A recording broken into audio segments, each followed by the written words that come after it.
Terima kasih Anda masih bergabung bersama kami. Pemirsa, pemberlakuan tarif timbal balik atau resiprokal Trump 32% untuk Indonesia berlaku mulai 9 April 2025. Ya, pemerintah dengan tegas mengambil sikap jangka panjang mencari pasar baru seluas-luasnya dalam perdagangan global.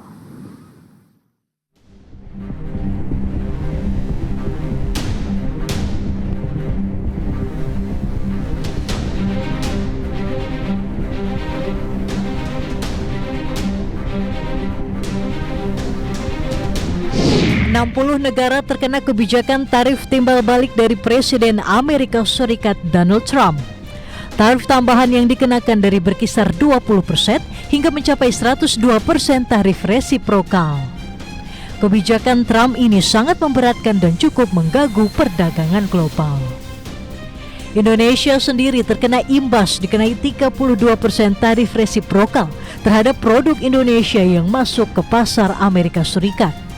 Cukup memberatkan, namun perdagangan bilateral maupun multilateral harus terus berjalan. Tak perlu pikir panjang, pemerintah Indonesia mengambil sikap bernegosiasi langsung dengan Amerika Serikat.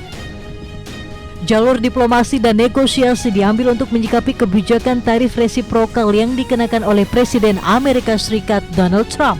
Negosiasi ini merupakan langkah strategis mengingat bahwa negara Amerika Serikat hingga saat ini masih menjadi mitra strategis bagi Indonesia. Indonesia memilih jalur negosiasi karena Amerika merupakan mitra strategis. Kemudian juga revitalisasi perjanjian perdagangan dan investasi di mana TIFA ini terakhir tahun 96. Jadi sudah sudah obsolete perjanjian ini. Upaya negosiasi dengan Amerika Serikat ditempuh pemerintah. Presiden menunjuk Menteri Koordinator Bidang Perekonomian Airlangga Hartarto, Menteri Keuangan Sri Mulyani, dan Menteri Luar Negeri Sugiono untuk bernegosiasi dengan United States Trade Representative dan US Chamber of Commerce. Indonesia menuntut perdagangan yang adil dan merata.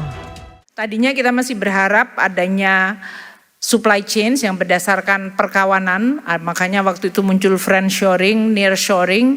Sekarang bahkan tidak ada definisi yang disebut kawan atau friend lagi.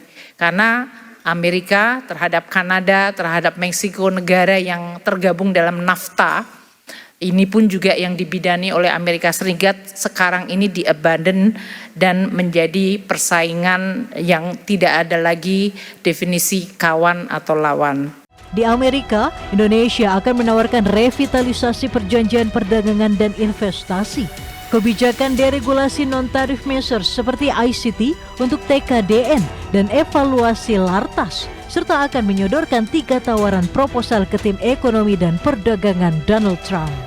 Strategi kita ternyata adalah sejalan dengan PBB, dengan United Nations Sustainable Development Goal, yang utama food, energy, water, dan SDG, sasaran SDG yang lainnya semua. Meski berat tekanan perdagangan dari Amerika Serikat, pemerintah optimistis Indonesia bisa memperkuat daya tahan perekonomian nasional. Solusi jangka pendek dan jangka panjang, Presiden menekankan akan mencari pasar baru bagi produk Indonesia. Salah satunya pasar baru yang dibidik adalah potensi pasar benua Afrika.